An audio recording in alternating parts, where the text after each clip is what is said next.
Thought Bubble Audio.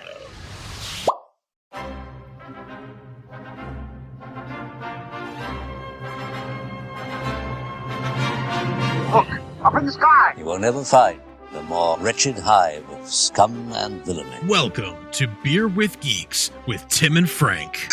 Who are you? I'm Batman. I am Iron Man. Your friendly neighborhood Spider-Man. Hi, Christopher. I'm Nero. My name is Inigo Montoya. You're a wizard, Harry. A couple of guys with a couple of beers and a whole lot of pop culture nostalgia. Make it so, number one. Ladies and gentlemen, the Beatles. Named the dog Indiana. Life finds a way. I am serious. And don't call me Shirley. Now sit back and crack open a cold one, because it's time for Beer with Geeks. It comes in paints? Shaken, not stirred. Great Scott! I was way off. I knew it started with an S, though. Hi, and welcome to Beer with Geeks, the podcast where we reminisce about our geeky childhoods with our ungeeky beer. I'm Tim. And I'm Frank. And, well, this is, you can introduce it today, Frank. I'm going to give you the floor. All right, so every young man has in his life those movie heroes, the movie magic heroes that stay with us for a lifetime, those action heroes. And chief among those are every role played by Harrison Ford. He was my hero in The Fugitive. Yeah. And in Air Force One. And in Air Force One, yeah. And in Star Wars. Particularly when I was a child, Air Force One. Yeah. Primo. Yeah, actually, yeah. Yeah, no, yeah. It's true. And as Indiana Jones. Yes. Perhaps more than in any other role for many people. So, yeah, Indiana Jones is the topic of the day. Do you remember the first time you saw Indy? No, actually, I don't. I was thinking of this before we started. I have absolutely no recollection of the first time that I watched Indiana Jones. Interesting. Any of the films. I think I'm almost positive that I saw Last Crusade first. Oh, interesting. And I don't know why. Maybe it was could have been on TV. Yeah. Yeah, I really don't. It was not a film. You know how like parents have films in which they're like, hey, you need to watch this now, Absolutely. kid. You know, Absolutely. We grew up with this. You grew up. You know, you need to watch it. Right. Indiana Jones was out of my parents' wheelhouse. I think by the time that it came out, first one came out in 1981. I think at that point it was not their thing, like where they were in their lives, and so or just not their thing generally. It just never interested either. Not their genre, really. Yeah, I guess. Yeah. So, and so it wasn't a movie I ever watched growing up. I think the first time I watched it was at a friend's house in late elementary school. But I always remembered Star Wars and Indiana Jones going hand in hand. Sure. Like even like subconsciously, I knew that George Lucas was involved. Okay. Yeah. Okay. So you had an idea they were like. Yeah. I don't know where I picked that up. Yeah. But how about you? When was the first time you watched it? I think I was probably about. I saw Raiders when I was probably about 7. Okay. But it didn't really sink in for me. Mm-hmm. So I really, it really started to sink in for me when I was probably about 13, 14. Okay. I was like, I want to watch these films, and I that was Star Wars for me. It didn't sink in until about 13 or 14, but I had seen it early. Same with Star Wars actually. Yeah. I saw Star Wars when I was like 7 or 8 also, but around the same time for both of them. Both when I first saw them, when they first started to sink in. Yeah. Okay. Yep. But I decided like I'm going to do this. I'm going to watch the Indiana Jones films, like a concerted effort. And so I got Raiders, loved that, got Temple of Doom, decided that in spite of that, I was going to finish this. And oh my God, did I absolutely just love Last Crusade. Yeah, that one's my favorite. That's my favorite as well. Yeah, it is. As much as Raiders is I get weird looks. Classic. I get weird looks when I say that Last Crusade is my favorite. And I'm like, well, maybe it's because it was the first one I saw. Yeah, true. That is unusual that you saw that one first. That's definitely unusual. I'm a weird guy. Yeah, you are in all the right ways. Yep. So, no, I remember distinctly not liking Temple of Doom when I saw it. I don't like bugs. I didn't then. I don't like them now. Sure. And the Cave of Bugs is just no. Yep. And so, and I don't know. It's just it's funny because I like the idea of like jungle civilizations and like this and that. I like that stuff. I think that it's interesting to me. I think no, I don't think that is interesting to me. I know that it's interesting to me. Want to be firm in my belief. And so I really like that stuff. I mean, I don't know if have you ever heard or read the book The Lost City of Z by David Grann? Nope.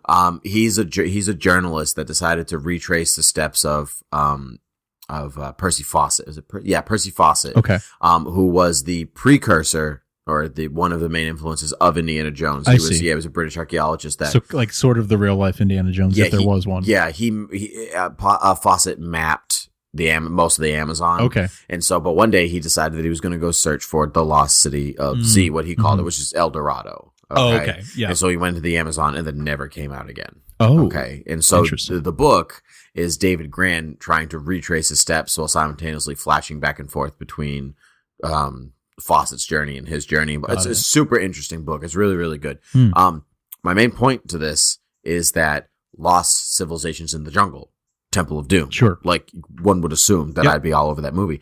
No, it just doesn't do it for me. Interesting. Yeah. Yeah. No, Temple of Doom doesn't do it for me either. Like by a lot. Really? Like a lot doesn't do it for me. I've only seen it twice.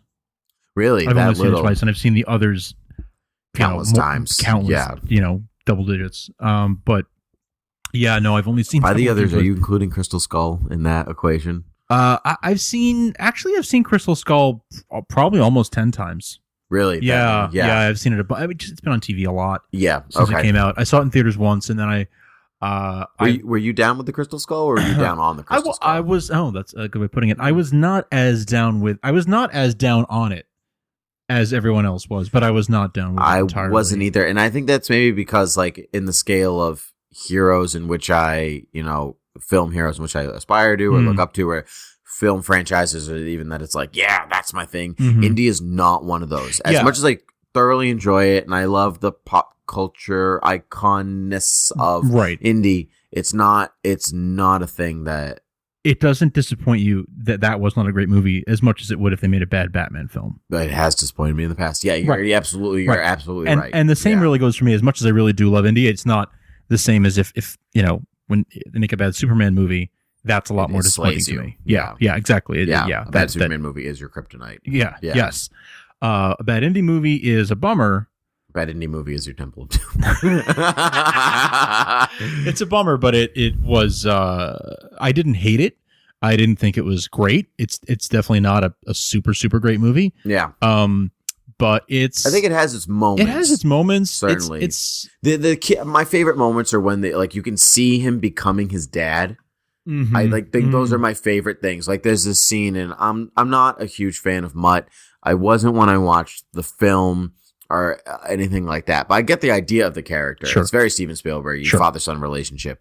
But there's this scene when they're on the bike and they're riding through campus and blah blah blah, and he knocks the head off the statue. Yes. Okay. Yes. And he turns, and Mutt turns around with this huge grin on his face and looks at Indy, and he's just staring, like point face, and it's the same exact face on the motorbike from Last Crusade, where they do all the crazy stuff with the Nazis, and then he's so happy, and he looks at Henry, and he's just sullen. It's awesome. Just straight-faced. Those are the moments of Crystal Skull that I really enjoyed. Totally, because those are the moments that I really enjoyed in Last Crusade. Yep, absolutely, absolutely. Yeah. I agree. The way he interacts is the same way that he interacts with Mutt is the same way that Henry interacted with him. Yeah, I really think that Last Crusade is my favorite. I think it's the best made of the three. My favorite and what I consider the best of a given series are not always the same. Yeah, I would agree with that. I think Empire Strikes Back is the best Star Wars film, but Star Wars, A New Hope is my favorite. Is your favorite of that original trilogy. Even though I think that Empire is the best. Okay, I agree with that. Empirically, the best made film. I think in the prequels, I think that I think Revenge of the Sith is my favorite, but I think Phantom Menace is a better made film. Oh, interesting. No, I'm just kidding. That's not true. That's okay. I was like, wow, that's a perspective. I'm totally kidding. Definitely not entertained, and I'm going to need to think about that one. No, I'm totally kidding. Thank God. Misa think I'm a stupid. Yeah. And so, yeah. So, I wanted to ask for the Indiana Jones. I guess you could call it its own saga because there's 4 of them and anything like that. Rumor has it soon to be 5. Yeah, I heard that. Well, that was rumor was that was his deal for Star Wars. That he would make. I'll more do Indiana, another Star Wars if I could do another Indiana Jones, which I'm cool with. Me too. Because as much as I look at, that's a win-win. That's the true definition of a win-win to me. Harrison Ford was 58 when he made, Crystal Skull? Crystal Skull, right? Yeah. So, I mean, there are some times in which I watched and I'm like, I don't think you could do that anymore. But again, sometimes it's hard to separate Harrison Ford from his characters. Yeah. Like, sometimes I have a really hard time pulling them. I have a hard time pulling them apart. Right. Even though I know he's acting. Yes. And I know they're different characters. Like his Han Solo is not his Indiana Jones, is not his Dr. Richard Kimball, is not his Jack Ryan, is not his sheriff from Cowboys and Aliens, is not his. that movie. That movie should have been good. Oh, and it wasn't. It just, it is in the title. Cowboys and Aliens. Did you read the comic? No. There's a comic. No. It was I didn't based know off there a was. comic. Okay. It cost me like $1 or $5. It was super cheap. It was like super indie book. John Favreau directed that movie, didn't he? Yes, he did. It's not a that Marvel movie comic, is the reason he made Chef, which is an excellent movie. Right. Yeah. Is it? It's not a Marvel comic, is it? No, it's not. Okay. No, I just thought because Favreau, very indie. Yeah, it's indie. Okay. Yeah, it's very indie. And, indie. And so anyway, back to indie. Yeah. Yeah, I think, there's very little that hasn't been said about these films already. Obviously, we talked about the music already in our John Williams episode, but, fantastic score, great fanfare, great theme for these films. It's one of the things that John Williams music, tends to be sort of the backbone of many, many great film franchises, and I think that holds true here. Well, obviously in that era from the 70s on. Oh, yeah, but into I the mean, 80s, and into the 90s. And into the 90s, yeah, you're right. I mean, I know somebody that walked down they walked down the aisle to their wedding to the Jurassic Park theme song. Wow. Yeah. That's commitment to dinosaurs. Yeah. I was actually at a wedding where the bride walked down the aisle to Marion Ravenwood's theme. Really? Yeah. Yep. I don't know what that theme sounds like off the top of my head. Well, we'll listen to it afterwards. But it was beautiful. It was very, very nice. It was beautiful. Gorgeous music. Yeah. So, It just generically speaking, John Williams is gorgeous. Yeah. It's gorgeous music. Yeah. But yeah, so it's the music from these films really transcends the films. Yep. And the theme itself is one of his great, most popular themes. It's up there with Superman and Star Wars. Yep. So it was actually on. Remember, I talked about that a while back. I talked about that album, the John Williams episode. I talked about that. Yeah. It's called The Final Frontier. I do remember what it was called. Yes. Now. Yeah, that's what it's still on my iPod, and that theme was on there. That album might have been my first introduction to Indiana Jones without ever seeing the movie. Okay. I listened to the theme, which I wish I remembered more about how I feel about that character. Yeah. But I did want to ask you, with these, do you know the theory that's been laid out before, popularized, I believe, by the Big Bang Theory? You don't know what I'm talking about, do you? No, I don't. Okay, the theory is that I feel like maybe when you say it, I'll know. But in Raiders of the Lost Ark, okay, yeah, the outcome of the movie is no different than if Indy wasn't in the film at all. Oh, wait a second. Okay. Yeah, that sounds familiar. Because Indy's job in the film, yes, is the outcome of the film is that Indy has the medallion. He finds the thing in the right place. And they all their faces melt off, and it goes into the crate, into the warehouse. Right. Okay. Yep. So, without Indy, the Nazis still have the medallion. Okay. They find the Ark because they have the medallion. Yep. And their faces still melt off. Yeah.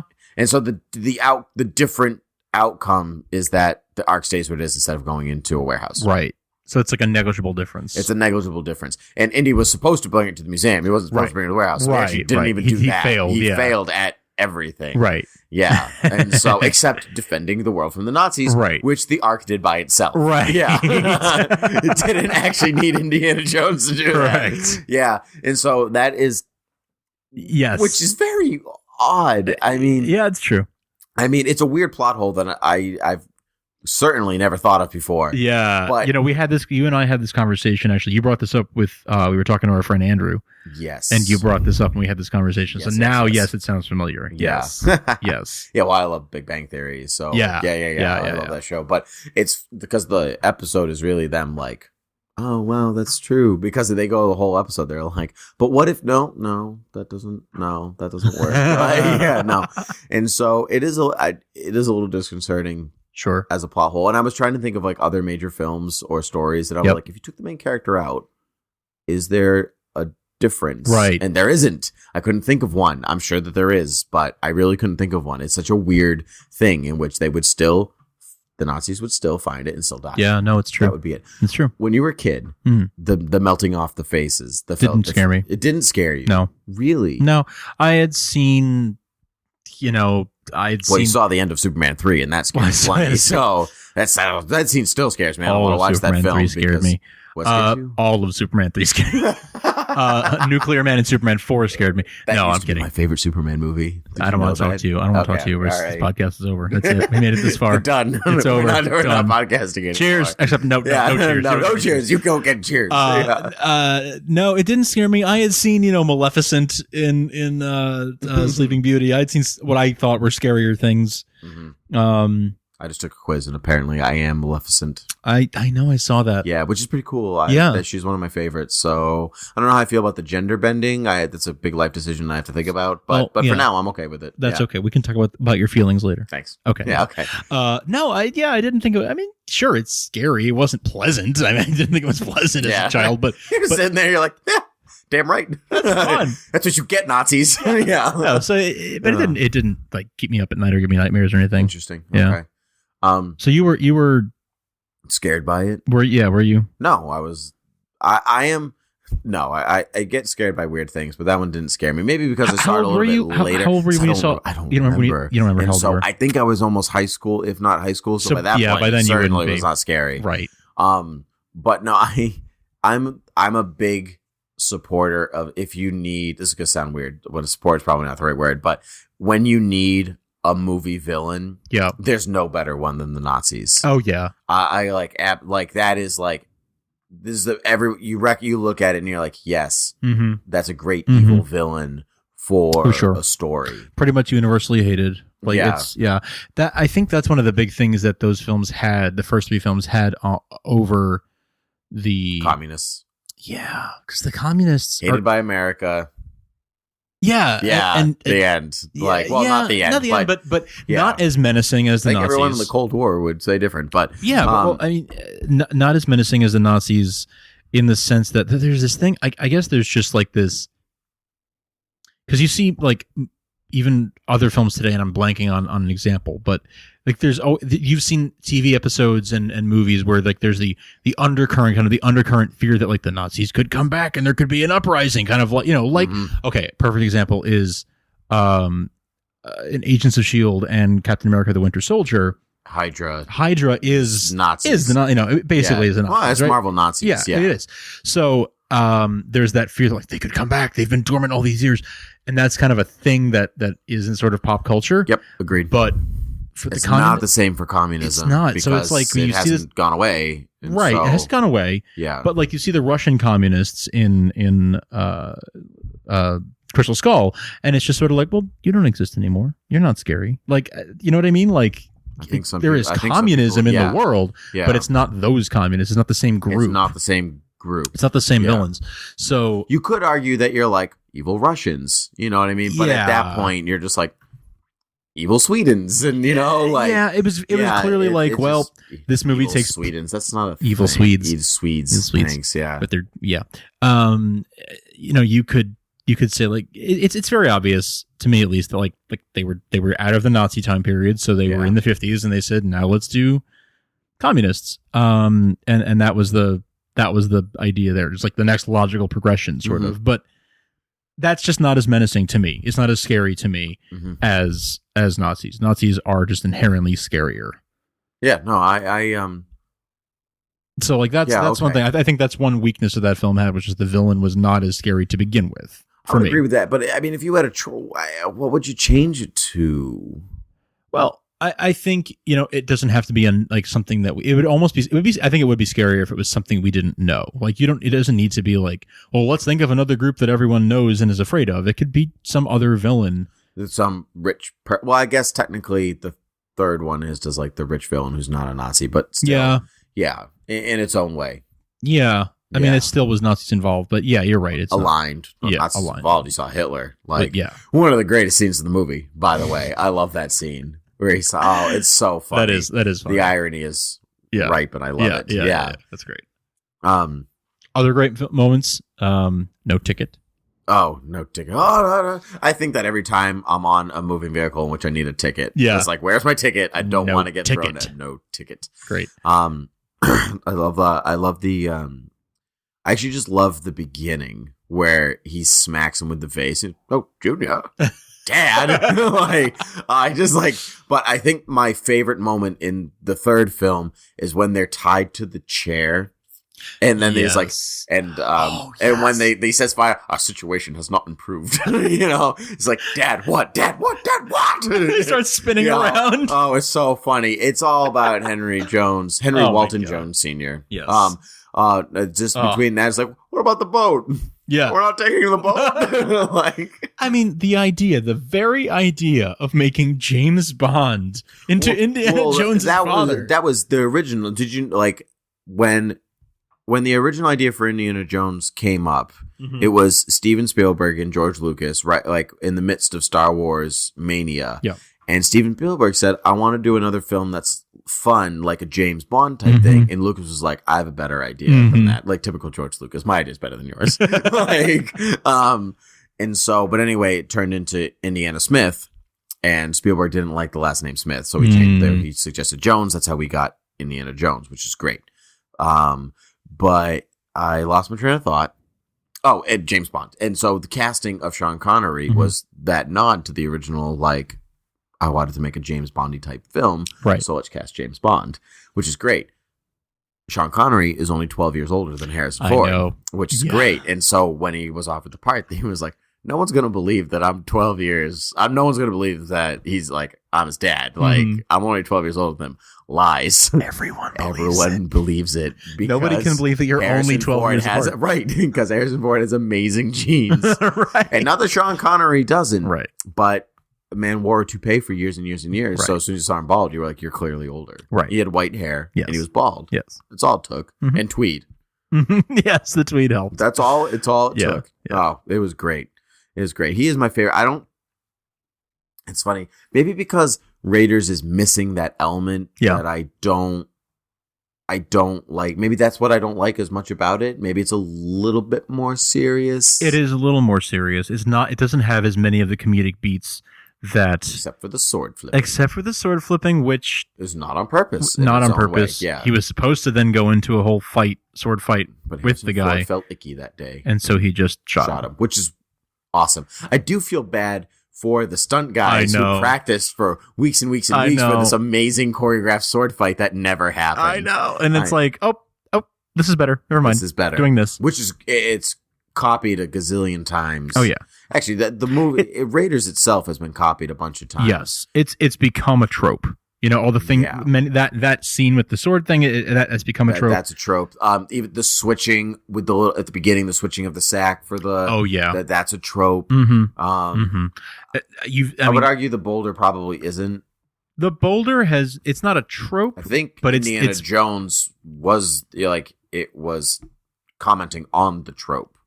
Indiana Jones might even, it's... Yeah, but I do think that I've seen lots of parodies that are making reference to Indiana Jones, and the scene that they often do is like being chased by the boulder. Okay. So I think it's something it's not really a trope, but it's something that people use as parody. Yeah. Just like Luke, I am your father, or help me, Obi-Wan Kenobi. Those are things that are parodied a lot for Star Wars. I think that boulder is kind of one of the parodied things. I would agree with that. Indiana Jones. I think, have you seen the fan film that the kids made. Yeah. I have not seen that. I have not seen that in years, but it just resurfaced recently. Oh, did it? Yeah. It's making a comeback. Yeah, like Indiana Jones. Right. Yeah. No, I remember. I love fan films. Yep. Like, I just think they're, especially since they. I don't want to say legitimized. That's not the right word, but I guess when people started to put a little bit more emphasis and money and time into their fan films. Mm-hmm. Some of them come out startlingly like really good. Oh, yeah. I will always say that dialogue in a fan film was never something to. It's right. Never, No, it's never the best thing. Well, it's like fan fiction. It's never going to really capture the writing of the right, and it's never the same. It's never the same. But talk about the fan film. So I'm talking about Raiders of the Lost Ark. It's called Raiders of the Lost Ark: The Adaptation, and it was in 1989. A bunch of kids just decided to make a shot-for-shot remake of Raiders of the Lost Ark on VHS with their camcorders, which is pretty funny because Raiders is pretty much a shot-for-shot.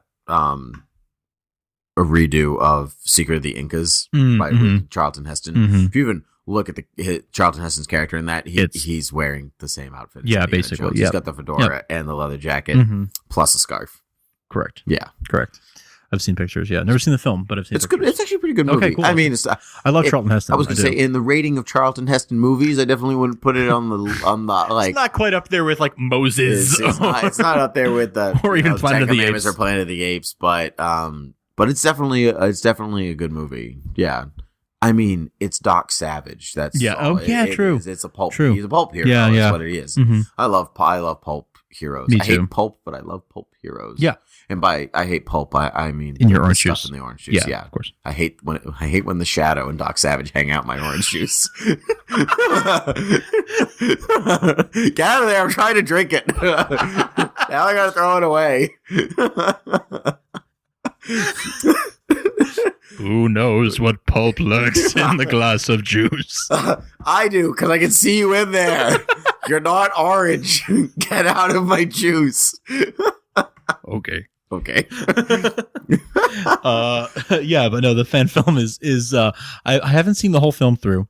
Haven't been able to, but it's I've seen clips on YouTube. I think the full thing is now available. If the full thing is not available on YouTube, it is available elsewhere. And yeah, the guys who made it obviously are now all grown up. This was 1989. But just a couple of months ago, maybe 6 months ago at most, they were doing. It was kind of picked up by like, Gizmodo and like all those just sort of Mashable and all those sites, and it was like it was new. And it just kind of made the rounds around the internet and kind of went re-viral. Oh. Yeah. And cool. Yeah. Good for those guys. Yeah. And they were like interviewed and stuff. They're probably like, oh, crap. Yeah. I thought this was behind us. I guess because it's been 25 years now since they made their remake. I guess that's why it caught on. Yeah. Yeah. That's cool. Yeah. Yeah. That's cool. That's definitely one of those things I would, if we did that, if I did that as a kid, I would totally show my kids that. Like, oh, yeah. This is how it meant if I was as a child. Right. What are you doing?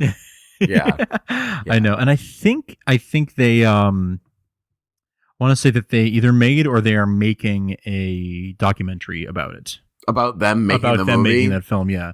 And how not like the making of the adaptation, but more like what inspired them to do it. It's and yeah, it's yeah, cute it's in cool. its own way. It's cool. You can see documentaries are like problems in the Sudan.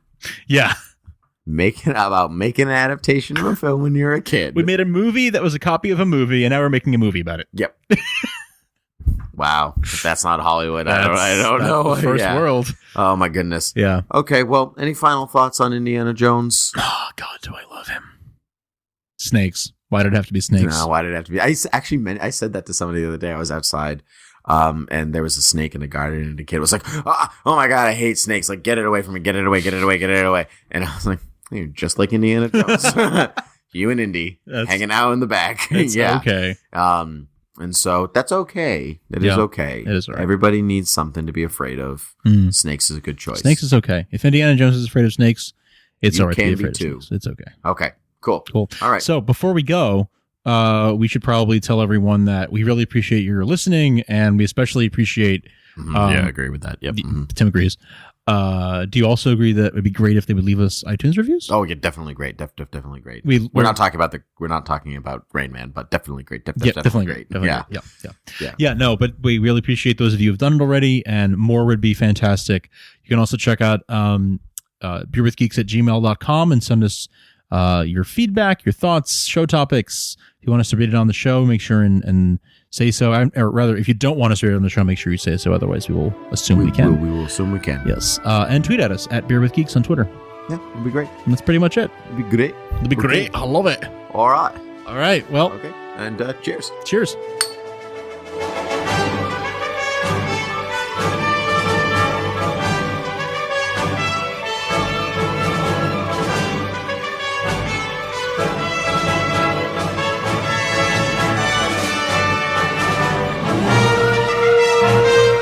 This podcast is intended for entertainment and information purposes only. All character names, sound effects, and quotes are registered trademarks and/or copyrights of their respective trademark and copyright holders. All original content of this podcast is the intellectual property of Thought Bubble Audio Studios unless otherwise indicated.